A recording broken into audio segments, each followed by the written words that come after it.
Swag so cold, this summer might buy me a boat and sail down the East Coast. Look, if I rap about it, I got it. If I rap about it, I did it.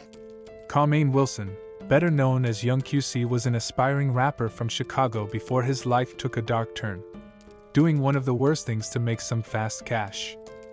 Whilst some rappers end up in prison for committing some crimes, Young QC is the only one who hired a hitman to go after his own mother. So how did the desire of fame and money lead him to such a twisted place? Yolanda Holmes, known as Yogi to her friends, was Young QC's mother, who spent 15 years owning and operating Nappy Head's hair salon in Chicago. Specializing in natural hair and mastered the art of dreadlocking and braiding. She was known as a kind-hearted person and was very involved with the community. From hosting back-to-school parties for kids every year at the salon and providing school supplies for the less fortunate. Due to her kind nature and how well she was known in the community, her death came as a massive blow to those who knew her. Tia Bouvia, a hairdresser at Nappy Heads, remembered Yolanda as therapeutic to Yogi's clients. A true friend. Yolanda's sister, Uni Holmes, continued to run the salon after her death in 2012. However, the pressure and emotional toll was too much and Nappy Heads closed down later in the year. She said Yolanda loved to treat her nieces and nephews, buying them gifts or taking them to the water park. One of Yolanda's fears was her only son to end up like his father. QC's father was a Chicago gang leader and was arrested for murder at aggravated arson in 1990. The gang was known to charge everyone on the street and pay them protection money. When one place in their territory refused, he told them to pay up or move out. They refused. So Young QC's dad set the whole apartment building on fire, and the stubborn dealers perished in the fire. Young QC's father got a life sentence and is still in confinement. September 2012. Yolanda and her boyfriend were in their apartment in the evening. An intruder broke in and took her life. Curtis, her boyfriend, got a good look of his face when fighting him off before running to Yolanda's assistance.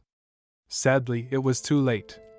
Yolanda spoiled her only son, Young QC, at any chance she could, getting him anything he wanted, from a Mustang to a wardrobe full of designer clothes.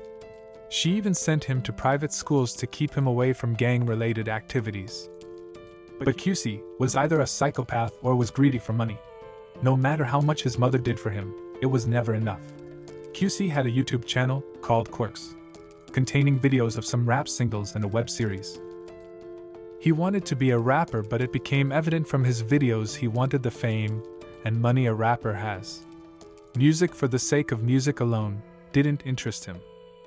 In some of his video description, he would go on to describe himself as one of the top celebrities in the city, which would show his delusions. The real reason people started to know his name was due to the monstrous crime he committed. One disturbing video on his channel called Nick Giving Back to His Fans Part 1 shows him pull up outside Chase Bank and withdrew $20,000 to give to his supposed fans.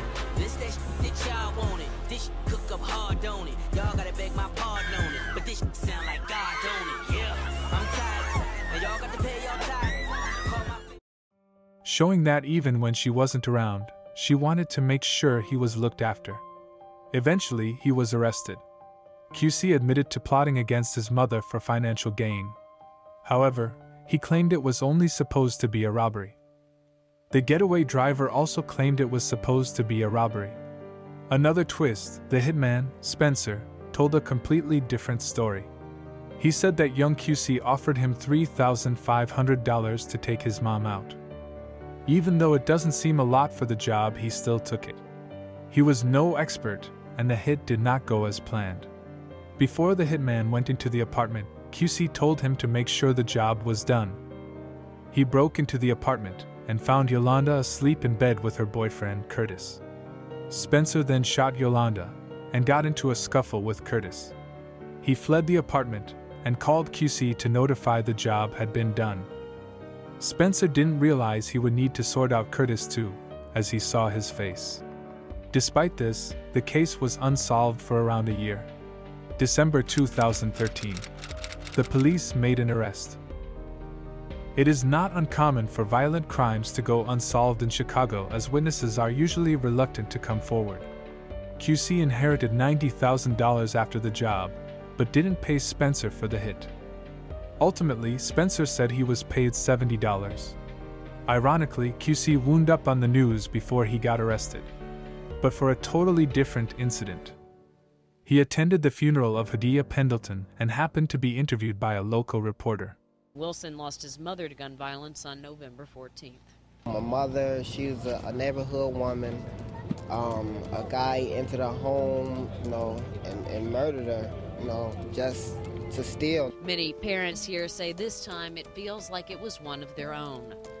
Young QC was either a skilled actor or a sociopath to be able to speak publicly the way he did. He was sentenced to 99 years in prison after police discovered the disturbing truth about his mother's death.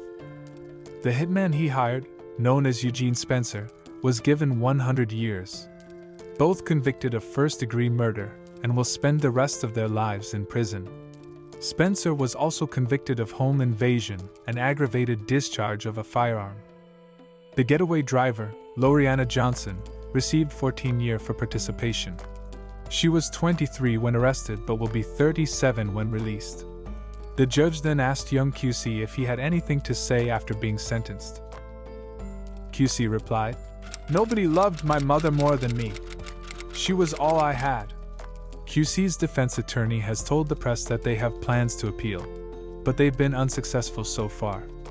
Yolanda's death and QC's involvement shocked the community. Based on their seemingly loving relationship, nobody ever expected QC to hurt his own mother. Yolanda managed to keep QC off the streets and out of gangs. He was by no means a violent person before that night in September. By all accounts, he and his mom got along perfectly and were actually very close to each other. Guilty conscience, QC was denied bail due to the heinous nature of his crimes and the shockingly low levels of remorse he demonstrated afterward. During his trial, the prosecutors played the video where QC goes to the bank. They also played a video where he's flexing in a mirror with a gold chain and a bunch of cash. It didn't exactly make the jury feel very sympathetic towards him. QC's defense attorney said that showing the videos was unfair and only showed QC as a bad person. The jury deliberated for 2 hours before they convicted him. Ironically, young QC would get the fame he always wanted after the trial, but he couldn't profit from it. The True Crime show Suspicious Minds aired an episode about him called She-Town Gossip.